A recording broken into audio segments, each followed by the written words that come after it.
BJP Maheshwar Reddy మనతో పాటు ఉన్నారు. హిందువుల మీద జరిగే దాడులు కానీ లేకపోతే గోరక్షకుల పైన జరిగే దాడుల పైన మీరు ఏమంటారు? ఇది ఒక పథకం ప్రకారం చేస్తున్నటువంటి దాడిగా అవుపడతా ఉన్నది. కంటిన్యూస్గా మరి గత వారం రోజుల నుంచి మొన్న ఒక కానిస్టేబుల్ మరి కూబీర్లో ఒక కానిస్టేబుల్ మీద దాడి చేసి కత్తితో, ఈరోజు మరి ఒక గోరక్షకుడిని బుల్లెట్తో ప్రయత్నం జరిగినటువంటి అంశాలు చూస్తూ ఉంటే గతంలో ఎన్నడూ కూడా ఇలాంటివి సంఘటనలు ఎక్కడ కూడా మనం చూడలేదు. మరి ఈ సంఘటనలు ఎందుకు జరుగుతూ ఉన్నాయి, అది తెలంగాణలో ఎందుకు జరుగుతూ ఉన్నాయి? కేవలం ఇది ఎంఐఎం అండతోటి నడుస్తున్నటువంటి ప్రభుత్వం కాబట్టి ఓవైసీ గారి బలంతోటో బలగంతోటో వీరు ఈరోజు విరవీగుతున్నట్టుగా అవపడతా ఉన్నది. నేను ఒకటే అడుగుతా ఉన్నాను, ఈ రాష్ట్రంలో లా అండ్ ఆర్డర్ ఎందుకు పూర్తిగా కనబడకుండా కనుమరుగైపోతూ ఉన్నది? లా అండ్ ఆర్డర్ ఇక్కడ కనబడకుండా ఎందుకు జరుగుతూ ఉన్నది అంటే దీనికి ఇప్పటివరకు మరి మంత్రి గారు లేకపోవడం, ముఖ్యమంత్రి గారే ఆ పోర్ట్ఫోలియో దగ్గర పెట్టుకొని దాని మీద ఎప్పుడు సమీక్ష చేయకపోవడం, దానివల్లనే ఇదంతా జరుగుతున్నట్టుగా మేము భావిస్తూ ఉన్నాం. వారికి సమయం లేక సమీక్ష చేయకపోవడమా, లేకుంటే ఆ పోర్ట్ఫోలియోని మరి అక్బరుద్దీన్కి అసదుద్దీన్కి దారాదత్తం చేసి మరి వారి కనుసైగలోని లా అండ్ ఆర్డర్ నడుస్తున్నది అనేది మరి ముఖ్యమంత్రి గారు సమాధానం చెప్పాలి. ఒక ఇండివిజువల్ పర్సన్ చేసిన దానికి ఎంఐ పార్టీని అంతా కూడా ఎందుకు అంటున్నారని అడుగుతారు. ఇప్పుడు ఏదో ఒక యాక్సిడెంటల్ జరిగినటువంటి ఇన్సిడెంట్ అయితే మాట్లాడమండి. కుబీర్లో జరిగినటువంటి దాడి, నిజామాబాద్లో జరిగినటువంటి దాడి, నిజామాబాద్లో జరిగిన మరి ఇక్కడ జరిగినటువంటి ఒక బుల్లెట్ తోటి మరి సాయంత్రం 5-6 గంటలకి ప్రజలు చూస్తుండగా ఒక గోరక్షకుడిని బుల్లెట్తో ప్రయత్నం జరిగిందంటే ఏ రకమైనటువంటి అరాచక పాలన ఈ రాష్ట్రంలో కొనసాగుతుందో స్పష్టమవుతుంది.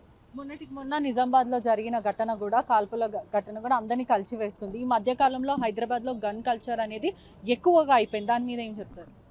ఇప్పుడు మొన్నటి వరకు ల్యాండ్ మాఫియా, ఈరోజు కమ్యూనల్ మాఫియా, ఇదంతా పెంచి పోషిస్తున్నటువంటి రేవంత్ రెడ్డి గారికి మీరు ప్రశ్న అడిగితే బాగుంటుంది. దీనికి సమాధానం రేవంత్ రెడ్డి గారే చెప్పాలా. మరి ఇన్ని సంవత్సరాలు, దాదాపు 2 సంవత్సరాలు గడుస్తున్నది. ఇప్పటి వరకు 2 సంవత్సరాల్లో ఒక హోమ్ మినిస్టర్ లేడు. 2 సంవత్సరాల్లో లా అండ్ ఆర్డర్ సమీక్షించడానికి ఒక వ్యక్తి లేడు. ఈరోజు కేవలం ముఖ్యమంత్రి గారు వారు సమయము మరి దీంట్లో మరి సెటిల్మెంట్స్ ఎక్కువ లేవనా లేకుంటే కారణం ఏందో తెలియదు, కానీ దీని మీద సమయం కేటాయించలేని పరిస్థితుల్లో ముఖ్యమంత్రి గారు ఉన్నారు. ఎంతసేపు ఒక ముఖ్యమంత్రి గారు లా అండ్ ఆర్డర్ సమీక్ష చేయకుండా ఈ రాష్ట్రం గాలి కుదిరేసి ఎక్కడ పడితే అక్కడ ఒక బుల్లెట్ కల్చర్ వచ్చింది, గన్లతో మిట్ట మధ్య పరిస్థితి ఏర్పడతా ఉన్నది. పోలీసు అధికారుల మీదనే దాడి చేసేటువంటి పరిస్థితులు మనం చూస్తున్నామంటే ఏ పరాకాష్ఠకు జరిగింది. ఈరోజు ఈ రాష్ట్రంలో లా అండ్ ఆర్డర్ అనేది ఎక్కడ కూడా కాన్ రాకుండా పోయింది. దీని పూర్తి బాధ్యత ముఖ్యమంత్రి గారిది. మరి ముఖ్యమంత్రి గారు సమాధానం చెప్పాలా, నిజంగా ముఖ్యమంత్రి గారే హోమ్ మినిస్టర్గా ఉన్నారా లేకుంటే షేర్వాణి చేతిలో పెట్టినా అనేది సమాధానం చెప్పాలి. ముఖ్య డిమాండ్స్ ఏంటి? ప్రస్తుతం హిందువుల మనోభావాలు దెబ్బతీసేలాగా తరచూ ప్రవర్తిస్తున్నారు అంటున్నారు. మేము ఒకటే కోరుతా ఉన్నాం, ముఖ్యమంత్రి గారు ముందు రాజీనామా చేయాలి. ముఖ్యమంత్రి గారు హోమ్ మినిస్టర్గా పూర్తిగా వైఫల్యం చెందిన కారణంగా ముఖ్యమంత్రిగా ఆర్ హోమ్ మినిస్టర్గా రాజీనామా చేయాల్సినటువంటి బాధ్యత ఆయన మీద ఉన్నది. దానికి ఇప్పటి వరకు ఒక అధికారిని అతి దారుణంగా చంపితే కనీసం ఆ బాధిత కుటుంబాన్ని పరామర్శించాల్సిన ముఖ్యమంత్రి కనీసం పరామర్శించాడు.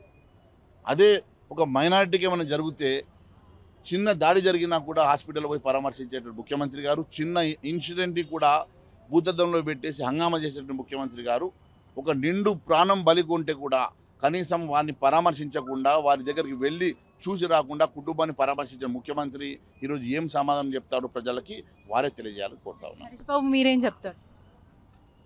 గోరక్ష దళం సభ్యులు శ్రీ సోను సింగ్ గారి మీద జరిగిన దాడి చాలా ఆందోళన కలిగిస్తుంది. తెలంగాణ రాష్ట్రంలో law and order situation తెలియపరుస్తుంది.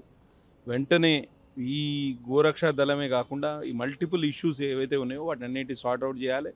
Law and order ముఖ్యమంత్రి గారి దగ్గర ఉండడంతో సమస్య జటిలమైంది. వెంటనే ఒక హోమ్ మినిస్టర్ని అపాయింట్ చేయాలి. ఎందుకంటే 2 సంవత్సరాలు గడిచిపోయింది. వారికి తగిన అధికారాలు ఇచ్చి ఇవన్నీ సిచ్యువేషన్స్లో కంట్రోల్ చేయాలని డిమాండ్ చేస్తాం. తెలంగాణ రాష్ట్రంలో లా అండ్ ఆర్డర్ లేకపోయింది. ఒక్క నెలలో 3 ఘటనలు హిందువుల మీద దాడి, అదేవిధంగా ఇప్పుడు గోరక్ష సోను మీద దాడి చేసుడు అంటే గవర్నమెంట్ లా ఆర్డర్ కూలిపోయింది. ఖచ్చితంగా వెంటనే ముఖ్యమంత్రి గారు రాజీనామా చేయాలా, లేకుంటే హోమ్ మినిస్టర్ గారు అపాయింట్మెంట్ చేయాలి. ఇప్పటికే బీజేపీ పార్టీతో పాటు అనేక హిందూ సంఘాలు కూడా తీవ్ర ఆగ్రహం వ్యక్తం చేస్తున్నాయి. ఖచ్చితంగా హిందువులకి న్యాయం జరగాలంటూ కూడా ప్రస్తుతం కోరుతున్న పరిస్థితి. కెమెరామ్యాన్ గణేష్తో పెట్రిషియా రిపోర్టింగ్ RTV హైదరాబాద్. తెలుగులో ఫాస్టెస్ట్ న్యూస్ ఇప్పుడు కొత్త అవతారంలో 5 సెకండ్లోనే పూర్తి వార్తా సమాచారం మీ చేతిలో. సోషల్ మీడియా ట్రెండ్స్ మీ కళ్ళ ముందుకే live TV and voice search ఆప్షన్స్తో ఇప్పుడే డౌన్లోడ్ చేయండి. యాప్ లింక్ డిస్క్రిప్షన్లో ఉంది.